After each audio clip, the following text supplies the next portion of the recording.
Welcome to top headlines. AP deputy CM Pawan Kalyan రాష్ట్ర పర్యాటక, దేవాదాయ, రోడ్ల భవనాల శాఖ మంత్రులు అధికారులతో సమీక్షా సమావేశం నిర్వహించారు. ఈ సందర్భంగా పవన్ కళ్యాణ్ మాట్లాడుతూ ఏపీలో టూరిజం అభివృద్ధికి ప్రత్యేక ప్రణాళికలు రూపొందించాలని అన్నారు. వారసత్వ ప్రాంతాలను కాపాడేలా చర్యలు తీసుకోవాలని అధికారులకు సూచనలు చేశారు. ఆలయాల పవిత్రతను కాపాడేలా అవగాహన చర్యలు చేపట్టాలని తెలియజేశారు. పర్యాటక రంగం అభివృద్ధి చేయడం వలన అనేక ఉద్యోగ, ఉపాధి అవకాశాలు పెరుగుతాయని వెల్లడించారు. అన్ని శాఖల అధికారులు సమన్వయంతో ముందుకు వెళ్తేనే రాష్ట్రం అభివృద్ధి చెందుతుందని పవన్ కళ్యాణ్ పేర్కొన్నారు. దీంట్లో మనకి మేజర్ గా ఇష్యూస్ ఏముంటాయంటే, ఒకటి మొన్న కర్ణాటకకి వెళ్తే కూడా కుంకి ఎలిఫెంట్స్ అవి ఇచ్చినప్పుడు one request from Karnataka Eshwar Khandre గారు, ఆయన రిక్వెస్ట్ అంటే మీరు చాలా మంది శ్రీశైలం గురించి చెప్పారు. శ్రీశైలంకి మేము అందరం కాలు నడుకుని వస్తాం, బాగా ఇబ్బంది ఉంది, ప్లస్ మాకు ఒక చిన్న ఫెసిలిటీ ఏదైనా కావాలి, ఆల్రెడీ ఉండింది ఒకప్పుడు, ఇప్పుడు తీసేశారు. That is we are losing, discouraging them not to come. అలాగే ఫారెస్ట్ కూడా ఒక ఇష్యూ ఏముందంటే, థరోఫేర్ ఫారెస్ట్ నుంచే రావాలి, but they are disrupting the surroundings. ఇబ్బంది పెడుతున్నారంటే it is their job is to protect the forest. వీళ్ళేమో ఎంత చెత్త తీస్తారో ఒకసారి అది మీరు ప్లాస్టిక్ చెత్త వ్యర్థాలు అన్నీ ఉంటాయి. 9 truckloads. So it is also అంటే one way of facilitating, making it comfortable. The other side, we also making them environmentally however they should. అంటే బాధ్యతలో ఉండాలి అది కూడా. So we need a greater education process. చాలా ఎడ్యుకేట్ చేయాల్సిన అవసరం ఉంది. దానికి ఒకటి very simple. First of all identifying what are the heads and mean, like say we have wildlife, under wildlife how many sanctuaries we have, what kind of ecotourism centers we have. When you say talk about adventure is still poor, and I see a lot of school kids ఏం చేస్తారంటే, ఇప్పుడు major కొంచెం affluent schools అన్ని they send them to Karnataka. A lot of adventure farms ఉన్నాయి. ఇప్పుడు అలాగే మనం పిల్లలకి ఇప్పుడు మన సిద్ధపట్నంలో కానీ, లేదంటే మన కడపలో, మన గండికోటలో కానీ can be run and adventure trap. అక్కడ పిల్లలకు ఉండటానికి వీలుగా ఏదైనా పెట్టేసి దే కెన్ స్కూల్స్ వాళ్ళ పిల్లలు పంపించడానికి, that creates very good employment opportunity. ఇప్పుడు హెరిటేజ్ సైట్స్లో అది మన కర్నూలు దగ్గర అది ఉంటుంది సార్, అది రాక్ గార్డెన్. అలాంటి first preservation is very extreme and can be, అంటే వీళ్ళు తవ్వేసుకుంటూ వెళ్ళిపోతున్నారు. డిస్ట్రక్షన్ జరుగుతూ ఉంది హెరిటేజ్ సైట్స్, గుడిమల్లం కానీ ఇవన్నీ కూడా. ఒక పాలసీ అంటే హెరిటేజ్ సెంటర్స్ ఉన్న పాలసీస్ని మన జీవోస్ని కానీ యాక్టివేట్ చేయటం, లేదంటే ప్రొటెక్ట్ చేయమని దాన్ని, లేదా కొత్తవి తీసుకురావటం, లేదంటే ఎంపవర్ చేయడం అని అదొకటి జరగాలి. ఐడెంటిఫైయింగ్ హెరిటేజ్ సెంటర్స్ అదొకటి. రెండు, ప్రొటెక్టింగ్. ఎకో టూరిజం దగ్గరికి వచ్చేటప్పటికి we had very discussion at length, and Shantipriya Pandey గారు మేము అనుకుంది ఏంటంటే, we found group and we created a good policy. అదొకటి బాగా హెల్ప్ అవుతుంది. ఈ మీరు సార్ చెప్పినట్టు టెంపుల్స్ మటుకు this is very essential.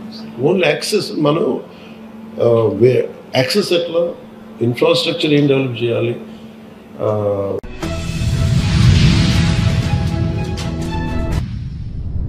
Tirumala శ్రీవారిని సినీ నటుడు శివాజీ దర్శించుకున్నారు. వీఐపీ ప్రారంభ విరామ దర్శన సమయంలో ఆయన స్వామివారి సేవలో పాల్గొన్నారు. టీటీడీ అధికారులు శివాజీకి స్వాగతం పలికి దర్శన ఏర్పాట్లు చేశారు. దర్శనం అనంతరం ఆయనకు రంగనాయకుల మండపంలో పండితులు ఆశీర్వచనం చేసి స్వామివారి తీర్థ ప్రసాదాలను అందజేశారు. ఈ సందర్భంగా ఆలయం వెలుపల మీడియాతో మాట్లాడిన శివాజీ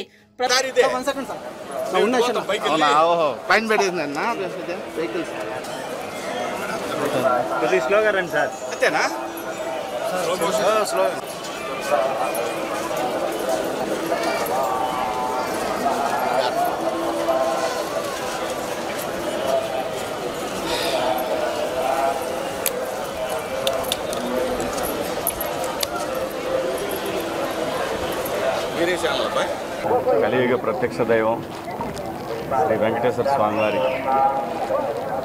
వారిని కొలవటానికి, వారిని దర్శనం చేసుకోవడానికి వచ్చాను. చాలా ఆహ్లాదకరంగా ఉంది. ప్రసాదాలు అన్నీ చాలా చాలా చాలా అద్భుతం. స్వామివారి ప్రసాదం దొరకడం మహాభాగ్యం. అలాంటిది కొత్త పాలక మండలి వచ్చిన తర్వాత కూడా చాలా అద్భుతంగా ఉంది. అంతా బ్రహ్మాండంగా ఉంది. ఓ పద్ధతి ప్రకారం అందరూ సమానం అనే పద్ధతిలో వెళ్తూ ఉంది. ఇది ఇలాగే కొనసాగాలి. ఈ రాష్ట్రం పచ్చగా ఉండాలి, ప్రజలందరూ సంతోషంగా ఉండాలి. గోవిందా గో.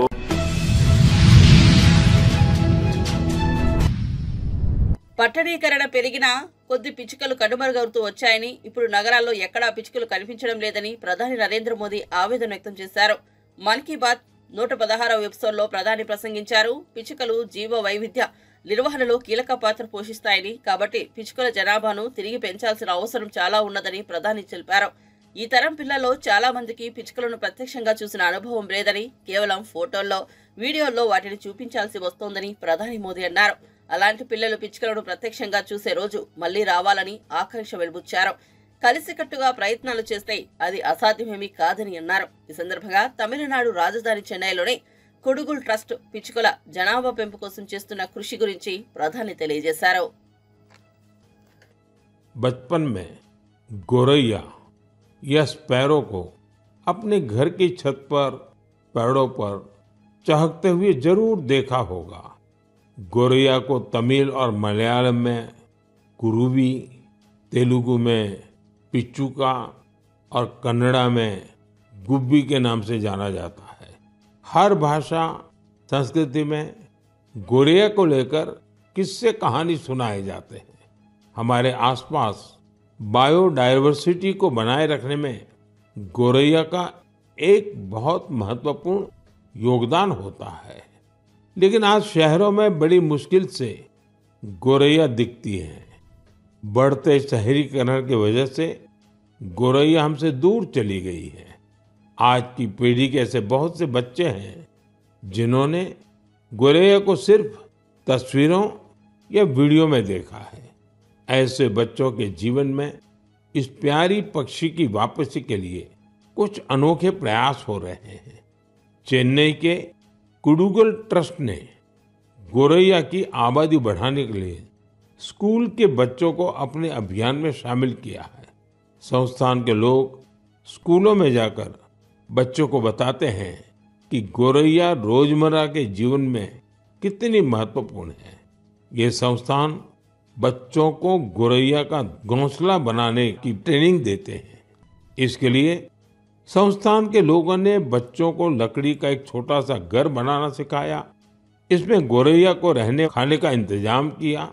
ये ऐसे घर होते हैं जिन्हें किसी भी इमारत की बाहरी दीवार पर या पेड़ पर लगाया जा सकता है। बच्चों ने इस अभियान में उत्साह के साथ हिस्सा लिया और गोरैया के लिए बड़ी संख्या में घोंसला बनाना शुरू कर दिया। पिछले 4 वर्षों में संस्था ने गोरैया के लिए ऐसे 10,000 घोंसले तैयार किए हैं। कुडुगल ट्रस्ट की इस पहल से आसपास के इलाकों में गोरैया की आबादी बढ़नी शुरू हो गई है। आप भी अपने आसपास ऐसे प्रयास करेंगे तो निश्चित तौर पर गोरैया फिर से हमारे जीवन का हिस्सा बन जाए।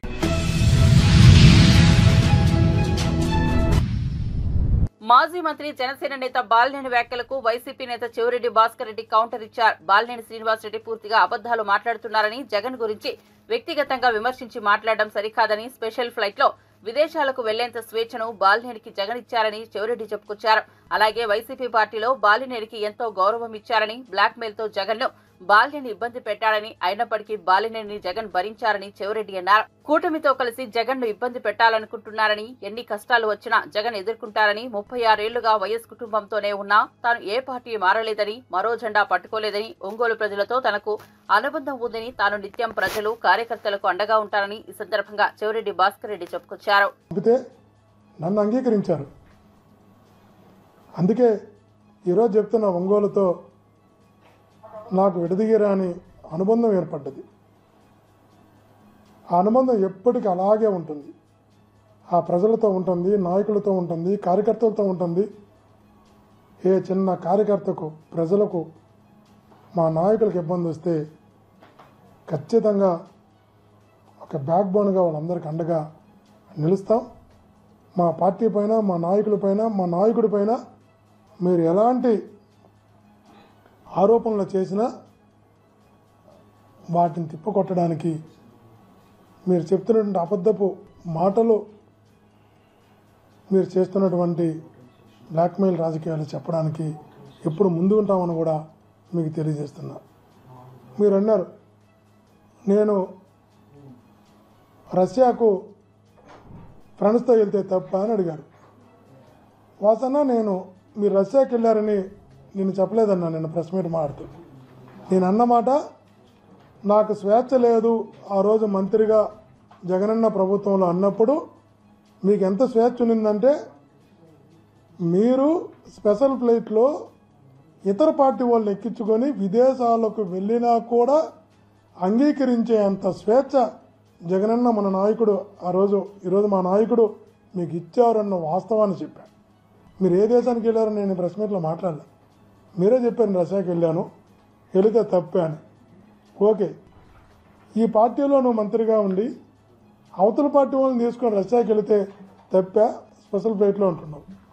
అదే ఇప్పుడు మీరు కానీ కూటమిలో భాగస్వామైన మీరు కానీ ఈనాడు మంత్రులుగా ఉన్నవారు కానీ అదే స్పెషల్ ఫ్లైట్లో వైఎస్ఆర్సీపీకి చెందిన ఒక ఎక్స్ఎమ్మెల్యేనో ఒక జిల్లా అధ్యక్షుడినో ఒక్కరిని తీసుకెళ్ళమని చూద్దాం.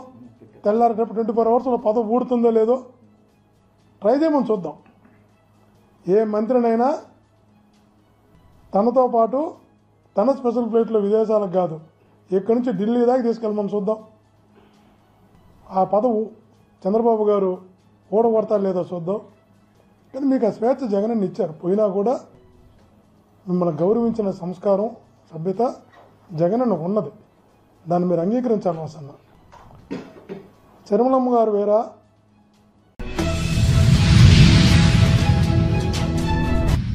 వైఎస్ఆర్సీపీ అవినీతికి చిరునామాగా నిలుస్తోందని రాష్ట్ర కార్మిక శాఖ మంత్రి వాసంశెట్టి సుభాష్ ఆరోపించారు. డాక్టర్ బిఆర్ అంబేద్కర్ కోనసీమ జిల్లా అమలాపురంలో నిర్వహించిన విలేకరుల సమావేశంలో మాట్లాడారు. అవినీతి కేసులో త్వరలో జిల్లాకు చెందిన ఓ మాజీ మంత్రి, అతని కుమారుడు అరెస్ట్ అవుతారన్నారు. రామచంద్రాపురంలో 3 వైఎస్ఆర్సీపీ నాయకులు ఖాళీగా ఉన్నారని, వారి ఉనికి కోసం లేనిపోని ఆరోపణలు చేస్తున్నారన్నారు. తనపై నిరాధార ఆరోపణలు, అనుచిత వ్యాఖ్యలు చేసిన వైఎస్ఆర్సీపీ నేత పిల్లి సూర్యప్రకాష్ కు లీగల్ నోటీసులు పంపించారన్నారు. ఆయన ఆధారాలు చూపించలేకపోయారన్నారు. దీనిపై సివిల్, క్రిమినల్ కేసులు పెడతానన్నారు. తాను భూ కబ్జాకు పాల్పడ్డానని, కొంతమంది రామచంద్రాపురంలో ధర్నా చేశారని, ఆధారాలు ఉంటే కలెక్టర్కు ఫిర్యాదు చేయాలన్నారు. తమ ప్రమేయం 1% ఉన్నట్లు తేలినా దేనికైనా సిద్ధమన్నారు. మహిళలు, వైఎస్ఆర్సీపీ కార్యకర్తలు స్వార్థ రాజకీయాలకు బలవుతున్నారని అన్నారు. అవగాహన లేని నాయకులను నమ్ముకుని కేసుల్లో ఇరుక్కోవద్దని వైఎస్ఆర్సీపీ కార్యకర్తలకు మంత్రి హితవు పలికారు. గతంలో మహిళలు కూడా ఇలా మాట్లాడటం జరిగింది. ఎందుకంటే మహిళలను గౌరవంతో నేనేం మాట్లాడలేదు. అది నా మంచితనాన్ని చేతకంతనం కింద తీసుకుని మళ్లీ నిన్న అవసరం లేని అభియోగాలు నా మీద చేయడంతో ఇప్పుడు లీగల్ నోటీసులు పంపడం జరుగుతూ ఉంది. మహిళలను కూడా చూడడం ఎట్టి పరిస్థితులు. ఎందుకంటే అవసరం లేని అభియోగాలు చేసి కొంతమంది స్వార్థ రాజకీయ నాయకులు అవసరం లేని అభియోగాలు చేయడం, వీళ్ళు చేత చేయించడం కొంత బాధించింది. వాళ్ళకి లీగల్ నోటీస్ పంపుతున్నాం మహిళలందరికీ. అలాగే సోదరు గట్టా గోవింద్కి, రౌడీ షీటర్కి కూడా పంపడం జరుగుతుంది. వాళ్ళ మీద వాళ్ళు వివరణ ఇవ్వకపోతే, ఆధారాలు చూపించకపోతే మళ్ళీ వారం రోజుల్లోపు సివిల్ కేసులు, క్రిమినల్ కేసులు వాళ్ళ మీద పెట్టడం జరుగుతాయి. ఇందులో నా ప్రమేయం 1% ఉందని తెలిసినా నేను దేనికైనా సిద్ధం. దొంగల శ్రీధర్ అని మీరు అనుచరుడు అంటున్నారు ప్రధానంగా. మరి అతను అడగాల. ఇప్పుడు నేను పాస్బుక్లు ఇప్పించలే, కూడా తిరిగి వాళ్ళు వాళ్ళ సైట్లో వాళ్ళ డిస్ప్యూట్లు అయ్యి ఉంటాయి. అతన్ని పేరు ప్రస్తావించాలి తప్ప ఇప్పుడు నేను అదే అంటున్నాను. పాస్బుక్లు ఇచ్చారు ఇయ్యి అన్నారు. పాస్బుక్లు ఇప్పిస్తే ఏ అధికారి ఇచ్చేస్తాడు పాస్బుక్లు? అక్కడ హక్కు లేకుండా ఏ అధికారి ఇస్తాడు? ఇస్తే పై అధికారి ఎందుకు ఊరుకుంటాడు? పై అధికారి కంప్లైంట్ పెట్టమండి. కలెక్టర్ గారు ఉన్నారు, ఆర్డీఓ గారు ఉన్నారు, పై కంప్లైంట్ పెట్టొచ్చు. ప్రతిసారి మేము శ్రీధర్ మీ అనుచరుడేనా లేదా అలా చెప్పి తిరుగుతున్నారా? కార్యకర్త మీకు ప్రధాన అనుచరుడు. ఇలాంటి కార్యకర్తలు చాలా మంది ఉన్నారు. వాళ్ళ వ్యక్తిగతం, అది వాళ్ళ వ్యక్తిగతాన్ని నా మీద రుద్దితేలా? ఇప్పుడు నేను ఎక్కడ చెప్పాను? పాస్బుక్లు చెప్తే ఇచ్చేసి పాస్బుక్లు అయ్యానా? అయ్యా ఇక్కడ 3 నాయకులు ఉన్నారు. వాళ్ళకి ఇంక పని ఏం లేదు, ఖాళీ అయిపోయారు. ఖాళీ అయిపోయి ఆల్రెడీ వాళ్ళ అవినీతి భోగోతాలు కూడా అన్ని నేను బయట పెట్టాను. కాబట్టి ఇంకో నాయకుడు, ముఖ్యంగా ఒక రాష్ట్ర మాజీ మంత్రి అతి త్వరలో అరెస్ట్ అవడం చూస్తారు మీరు రోజుల వ్యవధిలో. అది కూడా మేము అవినీతి అంతా బయట పెడతాం. అతి త్వరలో మేము కూర్చుంటాం. అవినీతి care of address YSRCP party చూస్తా ఉన్నారు, వరుసగా వెళ్తా ఉన్నారు. అభియోగాలు ఫేస్బుక్ లో ఇష్టం వచ్చినట్టు అభియోగాలు చేయటం, ఇష్టం వచ్చినట్టు పిచ్చివాగుడు వాగటం, ఇంట్లో ఆడవాళ్ల మీదకి రావడం కూడా జరిగింది. వాళ్ళందరూ కూడా వరుసగా వెళ్తా ఉన్నారు. అలాగే ఆధారాలు లేని అభియోగాలు చేస్తే ఎంత తీవ్రంగా ఉంటుందని త్వరలో మీరు చూడబోతారు. కోనసీమకి చెందిన మంత్రి అండి, ఇతర జిల్లాలో కోనసీమకి చెందిన మంత్రి. అవినీతి కేసులో ఖచ్చితంగా అతని అబ్బాయి కూడా అతి త్వరలో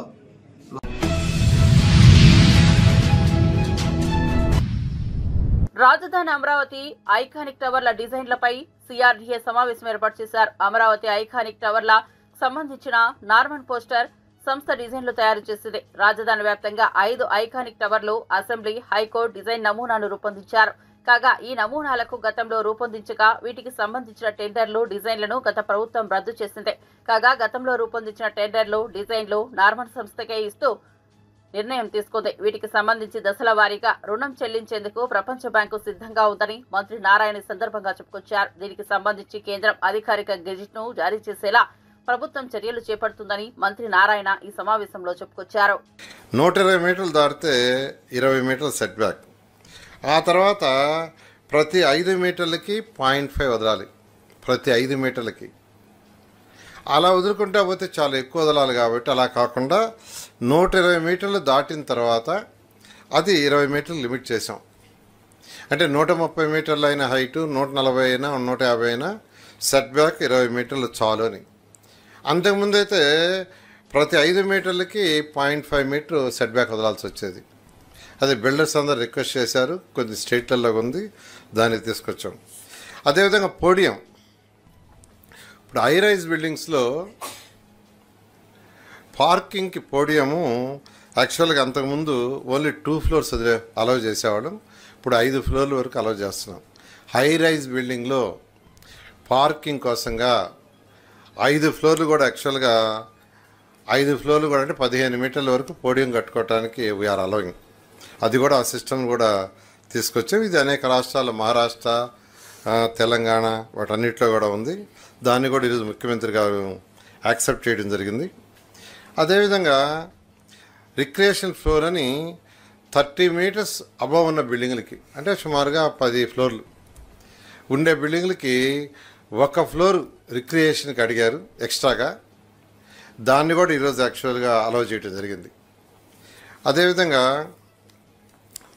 ఎక్కడైనా లేఅవుట్లు వేసేటప్పుడు ఎవరైనా మినిమం 12 మీటర్లు వదలాలని రూల్. 12 ఎక్కడైనా లేఅవుట్ వేస్తుంటే ఎవరైనా 12 మీటర్ల వెడల్పు రోడ్డు వదలాలంది. కానీ అనేక రాష్ట్రాల్లో పర్సూ చేస్తే కర్ణాటక, ఒరిస్సా, మధ్యప్రదేశ్, ఢిల్లీ, హర్యానా, మహారాష్ట్ర, తెలంగాణలో 9 మీటర్లు ఉంది. తమిళనాడులో అయితే 7.2 మీటర్లు ఉన్నాయి. కేరళలో 7 మీటర్లు ఉంది. గుజరాత్ 6 మీటర్లు ఉంది. అయితే ఇవన్నీ మన రాష్ట్రంలో 12 మీటర్లు ఉంది. 12 మీటర్లు రూల్స్లో పెట్టాము. కానీ లేఅవుట్లు వేసేవాళ్ళు 12 మీటర్లు వదలకుండా 9 మీటర్లు, 8 మీటర్లు అట్లా వదులుతున్నారు. అంటే ఎక్కువ వదలమన్నందువల్ల వాళ్ళకి నష్టం జరుగుతుందని వదలటం వల్ల, అందుకని అనేక రాష్ట్రాల్లో కూడా 9 మీటర్లు ఎక్కువగా ఉంది. కాబట్టి లేఅవుట్స్ వేసేవాళ్ళు గతంలో 12 మీటర్లు కాకుండా 9 మీటర్లు వదిలితే సరిపోతుంది. దాన్ని కూడా ఈరోజు ముఖ్యమంత్రి గారు యాక్సెప్ట్ చేశారు. అదేవిధంగా టీడీఆర్లు ఏదైతే ఈరోజు మీకు అందరికీ తెలుసు, మనకు తణుకులో కానీ తిరుపతిలో కానీ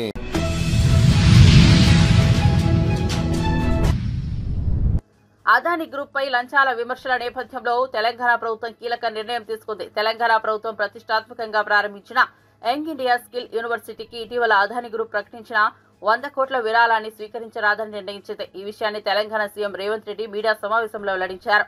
ఆ గ్రూప్ పై విమర్శల దృష్ట్యా అదానీ ఫౌండేషన్ నుంచి విరాళాన్ని తీసుకోవడం లేదని స్పష్టం చేశారు. ఈ మేరకు ఆ అదానీ గ్రూపునకు లేఖ పంపినట్టు సీఎం వెల్లడించారు.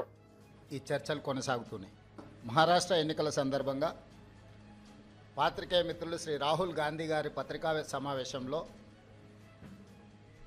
అదానీ గారి నుండి తెలంగాణ రాష్ట్ర ప్రభుత్వం, ఆ రాష్ట్ర ముఖ్యమంత్రి రేవంత్ రెడ్డి గారు నిధులను స్వీకరించారు కదా, కాంగ్రెస్ పార్టీ ఏ విధంగా అదానీ గారి తప్పులను ప్రశ్నిస్తారు అని చెప్పి పాత్రికేయ మిత్రులు ప్రస్తావించడం జరిగింది. రాహుల్ గాంధీ గారు కూడా విస్పష్టంగా ఒక అంశాన్ని ప్రస్తావించారు. అంబానీ కావచ్చు, టాటా కావచ్చు, బిర్లా కావచ్చు, ఈ దేశంలో ఉండే ఏ సంస్థలకైనా రాజ్యాంగబద్ధమైన రక్షణ ఉంటుంది, వాళ్ళు పెట్టుబడులు పెట్టడానికి అవకాశం ఉంటుందని రాహుల్ గాంధీ గారు వివరించడం జరిగింది. ప్రతిష్టాత్మకంగా తెలంగాణ రాష్ట్ర ప్రభుత్వం భావించి ప్రారంభించిన యంగ్ ఇండియా స్కిల్స్ యూనివర్సిటీకి కార్పస్ ఫండ్ కింద రాష్ట్ర ప్రభుత్వం నిధుల స్వీకరణ కోసం చేస్తున్న ప్రయత్నంలో భాగంగా చాలా సంస్థలు ముందుకొచ్చి రాష్ట్ర ప్రభుత్వం ప్రారంభించిన ప్రతిష్టాత్మకమైన యంగ్ ఇండియా స్కిల్స్ యూనివర్సిటీకి నిధులను ఇవ్వడం జరిగింది. దాంట్లో భాగంగానే అదానీ సంస్థ కూడా 100 కోట్ల రూపాయలను కార్పొరేట్ సోషల్ రెస్పాన్సిబిలిటీ కింద తెలంగాణ రాష్ట్ర ప్రభుత్వం ప్రారంభించిన యంగ్ ఇండియా స్కిల్స్ యూనివర్సిటీకి ఇస్తాము అని చెప్పి ఆమోద లేఖ ఇవ్వడం జరిగింది.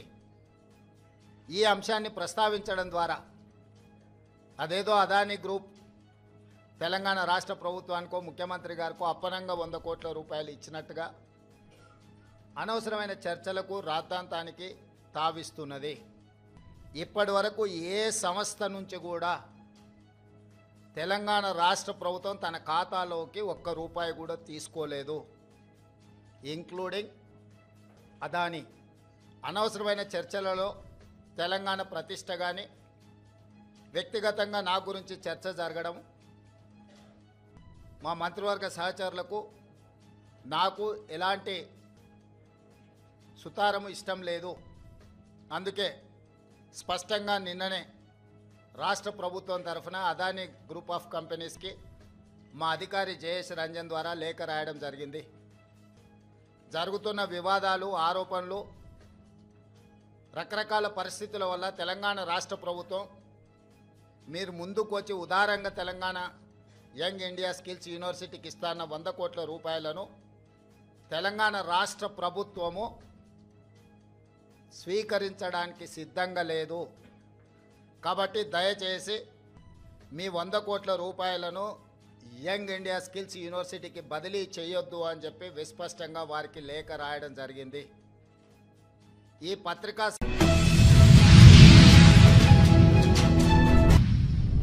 బీసీ రిజర్వేషన్లకు సంబంధించి కామారెడ్డి డిక్లరేషన్ను రాష్ట్ర ప్రభుత్వం యథాతథంగా అమలు చేయాలని BRS MLC Kalvakuntla Kavitha demand చేశారు. ఇప్పటికే అనేక బీసీ సంఘాలు, మేధావులు ఇచ్చిన సూచనలు అమలుకు నోచుకోలేదన్నారు. హైదరాబాద్ లో డెడికేటెడ్ కమిషన్ చైర్మన్ బుసాని వెంకటేశ్వరరావుకు ఆమె వినతి పత్రం అందజేశారు. అనంతరం కవిత మీడియాతో మాట్లాడారు. సందర్భాన్ని కూడా హైలైటెడ్ పోర్షన్ లో మేము చూపిస్తా ఉన్నాం. సుప్రీంకోర్టు ఆఫ్ ఇండియా ముందు భారతీయ జనతా పార్టీ కులగణనలో మేము జనగణన చేయము, జనగణనలో మేము కులగణన చేయము, కాస్ట్ సెన్సెస్ చేయము అని చెప్పి ఖరాఖండిగా చెప్పినటువంటి party Bharatiya Janata party. Bharatiya Janata party డిఎన్ఏలనే బీసీలకు, ఎస్సీలకు, ఎస్టీలకు ఒక వ్యతిరేకత నింపుకొని ఉండేటటువంటి పార్టీ ఆ పార్టీ. అటువంటి పార్టీలను, అటువంటి నాయకులను నిలదీసి మన హక్కుల్ని సాధించుకునేటటువంటి ప్రయత్నం చేయాలి. మీకు తెలుసు, ఇక్కడ కాంగ్రెస్ ప్రభుత్వం ఏర్పడేటటువంటి సందర్భంలో కామారెడ్డి డిక్లరేషన్లో బీసీల కోసం మేము చాలా న్యాయం చేస్తామని చెప్పి 42% రాజకీయంగా రిజర్వేషన్లు ఇస్తాము, 20,000 కోట్లు సాలీనా పెట్టి 1,00,000 కోట్లు 5 ఏళ్లలో ఇస్తామని చెప్పి పెద్ద పెద్ద మాటలు చెప్పడం జరిగింది. మరి ఇవాళ కాంగ్రెస్ పార్టీ ఇచ్చినటువంటి ఆ కామారెడ్డి డిక్లరేషన్ని యథాతథంగా అమలు చేయాలని కూడా మేము కోరుతా ఉన్నాం. మేము ఈ ప్రభుత్వాన్ని ప్రశ్నిస్తూ ఉన్నాం. మీరు అధికారంలోకి వచ్చే కన్నా ముందే మీరు చెప్పినటువంటి 2 సుప్రీంకోర్టు తీర్పులు వచ్చి ఉన్నాయి. ఆ 2 సుప్రీంకోర్టు తీర్పులలో కూడా డెడికేటెడ్ కమిషన్ వేస్తేనే బీసీ కులగణన సాధ్యమవుతుందని చెప్పి ఉన్నారు. అయినప్పటికీ 11 నెలలు మేమందరం ఉద్యమం చేసేదాకా మీరు డెడికేటెడ్ కమిషన్ వేయలేదు. ఇవాళ డెడికేటెడ్ కమిషన్ వేస్తే వాళ్ళ కూర్చుందామంటే కుర్చీ లేదు, రాసుకుందామంటే పెన్ను లేదు. వేసినటువంటి డెడికేటెడ్ కమిషన్కి మెన్ అండ్ మెటీరియల్ ఇవ్వకుండా ఇవాళ మీరు బీసీలకు సంబంధించి నెల లోపట రిపోర్ట్ ఇవ్వాలని ప్రెషర్ పెడితే మరి ఇంత పెద్ద సబ్జెక్ట్లో నెల లోపట ఏడ కులగణన జరుగుతుంది, ఏడుకెళ్ళి రిపోర్ట్ ఇస్తారన్న విషయం ప్రభుత్వం ఒకసారి ఆలోచించాలి. ఇవాళ ఒక డిమాండ్ చేస్తూ ఉన్నాం. డెడికేటెడ్ కమిషన్ కులగణన చేపడితేనే దానికి కోర్టులలో నిలబడేటటువంటి చట్టబద్ధత ఉంటుంది. కానీ ఇవాళ కాంగ్రెస్ ప్రభుత్వం ఏం చేస్తున్నది, కులగణన మాత్రం ప్లానింగ్ డిపార్ట్మెంట్ వాళ్ళు చేస్తూ ఉన్నారు. బీసీల ఎన్యూమరేషన్ సపరేట్గా బీసీ డిపార్ట్మెంట్ చేస్తున్నది. వీళ్ళందరినీ సెకండరీ డేటా కింద ఇది ఇప్పుడు డెడికేటెడ్ కమిషన్ వాడుకోవాలని చెప్పి ప్రభుత్వం చెప్తా ఉన్నది. కానీ ఇది రేపు పొద్దున కోర్టులలో నిలబడుతుందా? బీసీలకు రిజర్వేషన్లు వ్యతిరేకించేటటువంటి వాళ్ళు రేపు పొద్దున కోర్టులకు పోతే ఈ అంశం నిలబడుతుందా అన్న విషయం ఇవాళ కాంగ్రెస్ పార్టీ బీసీలందరూ కూడా జవాబు ఇవ్వాల్సినటువంటి విషయాన్ని మేము ప్రభుత్వానికి గుర్తు చేస్తూ ఉన్నాం. ఆస్తి ఎందుకు అడుగుతున్నారు, ఫ్రిడ్జ్ ఉందా, కూలర్ ఉందా అని ఎందుకు అడుగుతున్నారు, కులాలలో ఉపకులాల జాబితా ఎందుకు మెన్షన్ చేయలేదు, ఇటువంటి అనేకమైనటువంటి అనుమానాలు బీసీ ప్రజలలో ఉన్నాయి. మరి దానిని నివృత్తి చేసి కులగణన సంపూర్ణం చేయాల్సినటువంటి అవసరం, బాధ్యత ప్రభుత్వం మీద ఉందని కూడా మేము ప్రభుత్వానికి గుర్తు చేస్తూ ఉన్నాం. అదేవిధంగా హైదరాబాద్ మహానగరంలో ఇప్పటికీ కూడా ఇంటికి స్టిక్కర్ లేనటువంటి 70% పైగా ఇండ్లున్నాయి. హైయెస్ట్ పాపులేషన్ మన తెలంగాణలో ఉండే హైదరాబాద్, రంగారెడ్డి జంట నగరాలలోనే మీరు ఇంతవరకు కూడా స్టిక్కర్ లేకుండా ఇండ్లలోకి సరిగా పోకుండా 90% సర్వే అయిందని పేపర్లలో ఎట్లా రాపించుకుంటా ఉన్నారు? మరి 90% సర్వే అయితే ఇప్పటి వరకు ఎంతవరకు మీరు డేటాను కంప్యూటర్లలోకి ఎక్కించిండ్రు? ఇంతవరకు అది జరగలేదు. 7% కూడా డేటా కంప్యూటర్లకు ఎక్కలేదని చెప్తా ఉన్నారు. మరి 7% డేటా కంప్యూటర్లకు ఎక్కలేదు, 70% హైదరాబాద్లో ఇండ్లలో.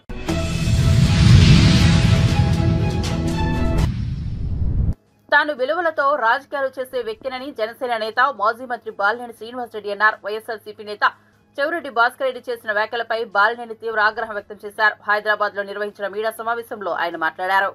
బురద జల్లి పోవటం అనేది నాకు ఇష్టం ఉండదు. పార్టీ నుంచి బయటికి పోయిన తర్వాత ఎవరన్నా నా మీద కామెంట్ చేస్తే మటుకు ఊరుకోను, అన్ని చెప్తానని చెప్పాను.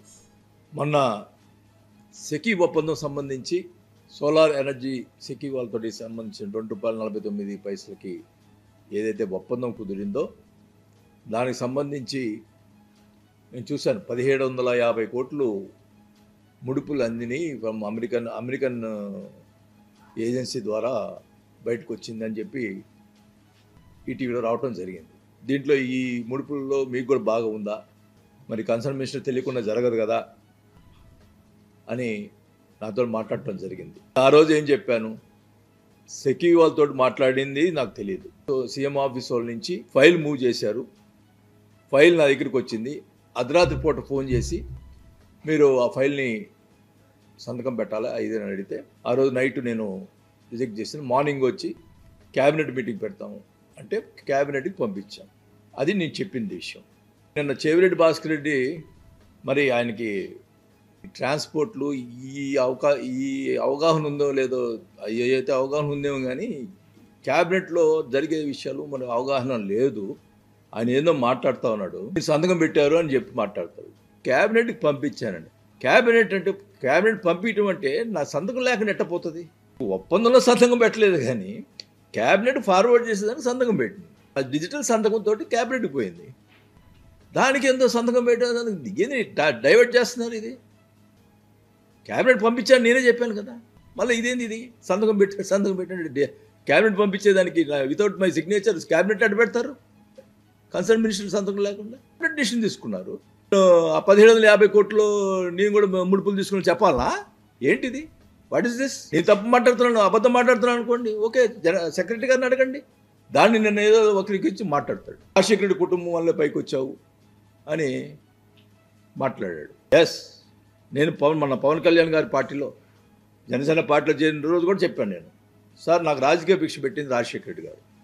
పవన్ కళ్యాణ్ గారికి చెప్పాను, సార్ రాజశేఖర గారు నేను విలువల రాజకీయం చేశాను, దొంగ రాజకీయాలు చేయను, డైరెక్ట్గా నేను పవన్ కళ్యాణ్ నేను రాజశేఖర గారు నాకు రాజకీయ భిక్ష పెట్టారు కదా సార్, ఆయన మీద ఎప్పుడు నాకు గౌరవం ఉంటుంది సార్. కానీ ఆయన కొడుకు ఆయన ఇదితోటి ఆయన మినిస్టర్ ఇచ్చాడు కాబట్టి జగన్ గారు పార్టీ పెడితే నేను ఆ పార్టీలో చేరి నేను మినిస్టర్ వదులుకొని పోయాను, పార్టీలో ఎమ్మెల్యేగా వదులుకొని పోయాను. ఎందుకు? రాజశేఖర రెడ్డి గారి మీద ఉన్న గౌరవం, ఆయన నాకు ఇచ్చినటువంటి ఇది. ఈ చోటా నాయకుడు ఈ భాస్కర్ రెడ్డి ఎవరు అప్పుడు ఏం చేస్తున్నాడు? అతను నా గురించి మాట్లాడేవాడా?